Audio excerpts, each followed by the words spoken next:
Hi hello ನಮಸ್ಕಾರ ವೀಕ್ಷಕರೇ, ನಾನು ನಿಮ್ಮ ಡಾಕ್ಟರ್ ಸಂಹಿತಾ ಉಪಾಧ್ಯಾಯ. ಎಲ್ಲರೂ ಕ್ಷೇಮವಾಗಿದ್ದೀರಾ, ಆರೋಗ್ಯವಾಗಿದ್ದೀರಾ ಎಂದು ಭಾವಿಸ್ತೇನೆ ವೀಕ್ಷಕರೇ. ಹಾಗಾದರೆ ಸ್ನೇಹಿತರೆ, ಇವತ್ತಿನ ಒಂದು ವಿಡಿಯೋ ಅಂದರೆ ಬಹುಮುಖ್ಯವಾಗಿ ಎಲ್ಲ ಒಂದು ಭಾರತೀಯ ಜನರಿಗೂ ಇದು ಅಪ್ಲೈ ಆಗುತ್ತೆ ಅಂತ ಹೇಳ್ತೇನೆ. ತುಂಬ ಜನರು ಈ ಒಂದು UPI ಮೇಲೆ ಡಿಪೆಂಡ್ ಆಗಿದ್ದೀರಾ ಅಲ್ವಾ. UPI ಪೇಮೆಂಟ್ ಮೇಲೆ ಎಲ್ಲರೂ ಸಾಮಾನ್ಯ ಜನರು ಕೂಡ UPI ಪೇಮೆಂಟ್ ಮೇಲೆ ಡಿಪೆಂಡ್ ಆಗಿದ್ದೀರಾ. ಹಾಗಿದ್ರೆ ಇಲ್ಲಿದೆ ಒಂದು ನ್ಯೂಸ್, ಏನಪ್ಪ ಅಂತ ಹೇಳಿದ್ರೆ 2,000 ರೂಪಾಯಿ ಮೇಲ್ಪಟ್ಟ ಟ್ರಾನ್ಸಾಕ್ಷನ್ಗೆ GST ಪಾವತಿಸಬೇಕಾ. ಇನ್ನು ಬರುತ್ತಾ 2,000 ರೂಪಾಯಿಗೆ ಮೇಲ್ಪಟ್ಟ ಒಂದು ಟ್ರಾನ್ಸಾಕ್ಷನ್ ನೀವು ಮಾಡ್ತಿದ್ರೆ ನಿಮಗೆ ಅದಕ್ಕೆ GST ಬೀಳುತ್ತಾ ಅದ್ರ ಬಗ್ಗೆ ಕೂಡ ಈ ಒಂದು ವಿಡಿಯೋದಲ್ಲಿ ಮಾತಾಡ್ತೇನೆ. ಇದ್ರ ಬಗ್ಗೆ ಕೇಂದ್ರ ಸ್ಪಷ್ಟನೆ ನೀಡಿದೆ, ಅದ್ರ ಬಗ್ಗೆ ಈ ಒಂದು ವಿಡಿಯೋದಲ್ಲಿ ಕಂಪ್ಲೀಟ್ ಆಗಿ ಮಾತಾಡ್ತೇನೆ. ನೀವೇನು ಮಾಡಬೇಕು, ತಪ್ಪದೇ ಈ ಒಂದು ವಿಡಿಯೋನ ಕೊನೆ ತನಕ ಮಿಸ್ ಮಾಡದೆ ಸ್ಕಿಪ್ ಮಾಡದೆ ನೋಡಿ ಅಂತ ಹೇಳ್ತಾನೆ. ಹಾಗೆ ನೀವೇನೂ ಕೂಡ ನನ್ನ ಚಾನಲ್ಗೆ ಸಬ್ಸ್ಕ್ರೈಬ್ ಆಗದೆ ನೋಡ್ತಾ ಇದ್ದೀರಾ, ಹಾಗಿದ್ರೆ ಪ್ಲೀಸ್ ಸಬ್ಸ್ಕ್ರೈಬ್ ಆಗಿ, ಲೈಕ್ ಮಾಡಿ, ಸಪೋರ್ಟ್ ಮಾಡಿ, ಶೇರ್ ಮಾಡಿ, ಹಾಗೆ ಕಮೆಂಟ್ ಕೂಡ ಮಾಡಿ ಅಂತ ಹೇಳ್ತೇನೆ. ಹಾಗೆ ಸ್ನೇಹಿತರೆ, ನೀವು ಸಬ್ಸ್ಕ್ರೈಬ್ ಮಾಡಿಲ್ಲಾದರೂ ಪರವಾಗಿಲ್ಲ, ಆದರೆ ಲೈಕ್ ಆ್ಯಂಡ್ ಕಮೆಂಟನ್ನು ಮಾಡಿ ಅಂತ ಹೇಳ್ತೇನೆ. ಭಾರತದಲ್ಲಿ ಇದೀಗ UPI ಮೂಲಕವೇ ಅತಿ ಹೆಚ್ಚು ವಹಿವಾಟು ನಡೀತಿದೆ. ಆದರೆ ಇತ್ತೀಚೆಗೆ 2,000 ರೂಪಾಯಿಗಿಂತ ಅಧಿಕ ವಹಿವಾಟಿಗೆ GST ಪಾವತಿಸಬೇಕು ಅನ್ನೋ ಮಾತುಗಳು ಕೂಡ ಕೇಳಿಬಂದಿದೆ. ಈ ಕುರಿತು ಕೇಂದ್ರ ಹಣಕಾಸು ಸಚಿವಾಲಯ ಸ್ಪಷ್ಟನೆ ನೀಡಿದೆ. ಏನಪ್ಪ ಅಂತ ಹೇಳಿದ್ರೆ, ಈ ಒಂದು UPI ಇದೀಗ ಎಲ್ಲೆಡೆ ಬಳಕೆಯಾಗುತ್ತಿದೆ. ಬೀದಿ ಬದಿ ವ್ಯಾಪಾರಿಯಿಂದ ಹಿಡಿದು ದೊಡ್ಡ ಶಾಪಿಂಗ್ ಮಾಲ್ಗಳಲ್ಲಿ, ಆತ್ಮೀಯರ ಜೊತೆಗಿನ ವ್ಯವಹಾರದಲ್ಲಿ ಹಿಡಿದು ಉದ್ಯಮಿಗಳವರೆಗೆ ಬಿಲ್ ಪಾವತಿ, ಖರೀದಿ ಪಾವತಿ ಸೇರಿದಂತೆ ಎಲ್ಲ ಕ್ಷೇತ್ರದಲ್ಲಿ UPI ವಹಿವಾಟು ಹೆಚ್ಚಾಗುತ್ತಿದೆ. ಆದರೆ ಭಾರತ ಡಿಜಿಟಲ್ ಕರೆನ್ಸಿ ಉಪಯೋಗಿಸುತ್ತಿರುವ ರಾಷ್ಟ್ರಗಳ ಪೈಕಿ ಮುಂಚೂಣಿಯಲ್ಲಿದೆ ಭಾರತವು. ಆದರೆ ಇತ್ತೀಚೆಗೆ UPI ಮೇಲೆ GST MDR ಶುಲ್ಕ ವಿಧಿಸಲಾಗುತ್ತೆ ಅನ್ನೋ ಈ ಒಂದು ಮಾತುಗಳು ನಮಗೆ ಪದೇ ಕೇಳಿ ಬಂದಿತ್ತು. ಈ ಗೊಂದಲ ಹೆಚ್ಚಾಗುತ್ತಿದ್ದಂತೆ ಕೇಂದ್ರ ಹಣಕಾಸು ಸಚಿವಾಲಯ ಸ್ಪಷ್ಟನೆ ನೀಡಿದೆ. 2,000 ರೂಪಾಯಿಗಿಂತ ಮೇಲ್ಪಟ್ಟ ವಹಿವಾಟಿಗೆ ಯಾವುದೇ GST ಶುಲ್ಕ ವಿಧಿಸುತ್ತಿಲ್ಲ. ಈ ಕುರಿತು ಹರಿದಾಡುತ್ತಿರುವ ಮಾಹಿತಿ ಸುಳ್ಳು ಎಂದು ಕೇಂದ್ರ ಸರ್ಕಾರ ಸ್ಪಷ್ಟನೆ ನೀಡಿದೆ. UPI ವಹಿವಾಟಿನ ಮೇಲೆ ಶುಲ್ಕ ವಿಧಿಸಲು ಸರ್ಕಾರ ನಿರ್ಧರಿಸಿಲ್ಲ. ಈ ಕುರಿತು ಯಾವುದೇ ಪ್ರಸ್ತಾವನೆಗಳು, ಆಲೋಚನೆಗಳು ಸರ್ಕಾರ ಮುಂದಿಲ್ಲ. ಕೇಂದ್ರ ಸರ್ಕಾರದ ಭಾರತದಲ್ಲಿ UPI ವಹಿವಾಟು ಹೆಚ್ಚಿಸಲು ಉತ್ತೇಜನ ನೀಡುತ್ತಿದೆ. ಡಿಜಿಟಲ್ ಕರೆನ್ಸಿ, ಡಿಜಿಟಲ್ ವಹಿವಾಟು ಸೇರಿದಂತೆ ಡಿಜಿಟಲ್ ಇಂಡಿಯಾಗೆ ವಿಶೇಷ ಗಮನ ನೀಡುತ್ತಿದೆ.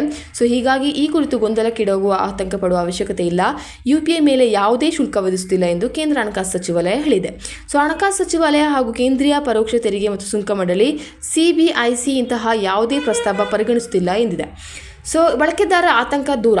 UPI ಬಳಕೆದಾರರಲ್ಲಿ ವಿಶೇಷವಾಗಿ ಸಣ್ಣ ವ್ಯಾಪಾರಿಗಳು ವ್ಯವಹಾರ ನಡೆಸುತ್ತಿರುವವರ ಶುಲ್ಕ ಪಾವತಿ ಮಾಹಿತಿ ಆತಂಕ ಸೃಷ್ಟಿಸಿತು. ಸರ್ಕಾರವು ಹೆಚ್ಚಿನ ಮೌಲ್ಯದ UPI ಪಾವತಿಗಳ ಮೇಲೆ ಸರಕು ಮತ್ತು ಸೇವಾ ತೆರಿಗೆ ವಿಧಿಸಲು ಯೋಜಿಸುತ್ತಿದೆ ಎಂದು ಮಾಹಿತಿಗಳಲ್ಲಿ ಹೇಳಲಾಗಿತ್ತು. ಇದರಿಂದ ಹಲವರು ನಗದು ವ್ಯವಹಾರಕ್ಕೆ ಮರಳಲು ನಿರ್ಧರಿಸಿದರು. ಇದೀಗ ಕೇಂದ್ರ ಸರ್ಕಾರದ ಸ್ಪಷ್ಟನೆಯಿಂದ ಹಲವರು ನಿರಾಳರಾಗಿದ್ದಾರೆ. UPI ವಹಿವಾಟುಗಳ ಮೇಲೆ ವಿಶೇಷವಾಗಿ ವ್ಯಕ್ತಿಗಳು ಮತ್ತು ವ್ಯಾಪಾರಿಗಳ ನಡುವೆ ಯಾವುದೇ MDR ಶುಲ್ಕ ವಿಧಿಸುತ್ತಿಲ್ಲ. ಇದರಿಂದ GST ಅನ್ವಯಿಸುವುದಿಲ್ಲ. ಭಾರತದ ಈ ಒಂದು ಡಿಜಿಟಲ್ ಪಾವತಿಗಳನ್ನು ಉತ್ತೇಜಿಸುವ ಗುರಿಗೆ ಅನುಗುಣವಾಗಿ ಕೇಂದ್ರ ಸರ್ಕಾರ ಕೆಲಸ ಮಾಡುತ್ತಿದೆ. ಮಾರ್ಚ್ 2025ರಲ್ಲಿ UPI ವಹಿವಾಟುಗಳು 24.77 ಲಕ್ಷ ಕೋಟಿ ರೂಪಾಯಿಗಳನ್ನು ದಾಖಲೆ ಗರಿಷ್ಠ ಮಟ್ಟವನ್ನು ಈ ಒಂದು ತಲುಪಿದ್ದು, ಹಿಂದಿನ ತಿಂಗಳಲ್ಲಿ ಇಂದು 12.7% ಹೆಚ್ಚಳವಾಗಿದೆ ಅಂತ ಕೂಡ ಹೇಳ್ತಾ ಇದ್ದಾರೆ. ಮಾರ್ಚ್ 2024ಕ್ಕೆ ಹೋಲಿಸಿದರೆ ವಹಿವಾಟಿನ ಮೌಲ್ಯವು 25% ಹೆಚ್ಚಾಗಿದೆ ಮತ್ತು ವಹಿವಾಟಿನ ಪ್ರಮಾಣವು 36% ಏರಿಕೆಯಾಗಿದೆ ಅಂತ ಕೂಡ ಹೇಳ್ತಾ ಇದ್ದಾರೆ. ACI ವರ್ಲ್ಡ್ ವೈಡ್ ವರದಿ 2024-23ರಲ್ಲಿ ಎಲ್ಲ ಜಾಗತಿಕ ನೈಜ ಸಮಯದ ವಹಿವಾಟುಗಳಲ್ಲಿ ಭಾರತವು 49ರಷ್ಟಿದೆ ಎಂದು ಎತ್ತಿ ತೋರಿಸಿದೆ. UPI ಅನ್ನು ವಿಶ್ವದ ಅತ್ಯಂತ ಮುಂದುವರೆದ ನೈಜ ಸಮಯದ ಪಾವತಿ ವ್ಯವಸ್ಥೆ ಆಗಿದೆ ಅಂತ ಕೂಡ ಹೇಳಲಾಗಿದೆ. ಇದರಿಂದ ನಮಗೆ ಒಂದು ಕನ್ಫ್ಯೂಷನ್ ಇತ್ತು. 2,000 ಮೇಲ್ಪಟ್ಟ ಎಲ್ಲಾದರೂ ಟ್ರಾನ್ಸಾಕ್ಷನ್ಗಳಿಗೆ ನಾವು ಈ ಒಂದು ಅಮೌಂಟನ್ನು ಅಂದರೆ GSTನ ಪಾವತಿಸಬೇಕು ಅನ್ನೋದ್ರ ಬಗ್ಗೆ ಕೂಡ ಹೇಳ್ತಾ ಇದ್ರು. ಇದರಿಂದ ತುಂಬ ಜನ ಆತಂಕಕ್ಕೆ ಈಡಾಗಿದ್ರು. ಅಂದರೆ ನಮಗೂ ಕೂಡ ಒಂದು ಡೌಟ್ ಇತ್ತು, ಇದು ಬರುತ್ತಾ ಇಲ್ವಾ ಅಂತ ಕೂಡ. ಆದರೂ ಕೂಡ ನಾನು ವಿಡಿಯೋ ಮಾಡಿ ತಿಳಿಸಿದ್ದೆ ನಿಮಗೆ ತುಂಬ ಸಲ. ಇದ್ರ ಬಗ್ಗೆ ನಿಮ್ಗೆ ಏನು ಅನಿಸುತ್ತೆ ಅದ್ರ ಬಗ್ಗೆ ಕೂಡ ನೀವು ಕಮೆಂಟ್ ಮಾಡಿ ತಿಳಿಸಿ ಅಂತ ಹೇಳ್ತೇನೆ ವೀಕ್ಷಕರೇ, ಬಿಕಾಸ್ ಇದು ಕೂಡ ಇಂಪಾರ್ಟೆಂಟೇ. UPI ಮೇಲ್ಪಟ್ಟ UPIಲಿ 2,000ಕ್ಕಿಂತ ಮೇಲ್ಪಟ್ಟ ಒಂದು ಟ್ರಾನ್ಸಾಕ್ಷನ್ಗಳಿಗೆ ಈ ಒಂದು GST 18% ಕೂಡ ಅವರು ಹೇಳಿದರು. ಇದರಿಂದ ತುಂಬ ಜನರು ಆತಂಕಕ್ಕೆ ಈಡಾಗಿದ್ರು. ಈ ಒಂದು ಗೊಂದಲವನ್ನು ಕೇಂದ್ರ ಸರ್ಕಾರವೇ ಸ್ಪಷ್ಟನೆ ನೀಡಿದೆ. 2,000ಕ್ಕಿಂತ ಮೇಲ್ಪಟ್ಟ ಇದಕ್ಕೆ ಒಂದು ಟ್ರಾನ್ಸಾಕ್ಷನ್ಗಳಿಗೆ ಯಾವುದೇ ರೀತಿಯಲ್ಲಿ ನಾವು GSTಯನ್ನು ಹಾಕುವಂಥ ನಿರ್ಧಾರವನ್ನು ಮಾಡಿಲ್ಲ. ಇದು ಸುಳ್ಳು ಸುದ್ದಿ ಅಂತ ಕೂಡ ಅವರು ಹೇಳಿದರು. ಇದು ಕಾದು ನೋಡಬೇಕಾಗಿದೆ, ಏನೆಲ್ಲ ನಡೆಯುತ್ತೆ ಅಂತಂದ್ರ ಬಗ್ಗೆ ಕೂಡ ನಮಗೆ ಗೊತ್ತಿಲ್ಲ. ನಾವು ಇದ್ರ ಬಗ್ಗೆ ಇನ್ನು 2,000ಕ್ಕಿಂತ ಹೆಚ್ಚಾಗಿ ಯಾವುದೇ GST ಬೀಳದಿರಲಿ ಕೂಡ ಪ್ರೇರ್ ಮಾಡಬೇಕಾಗುತ್ತೆ. ಪಾಪ ಇದರಿಂದ ಎಫೆಕ್ಟ್ ಆಗೋದು ಅಂದರೆ ಹೇಳಿದ್ರೆ ಮಿಡಲ್ ಕ್ಲಾಸ್ ಫ್ಯಾಮಿಲಿಗಳೇ.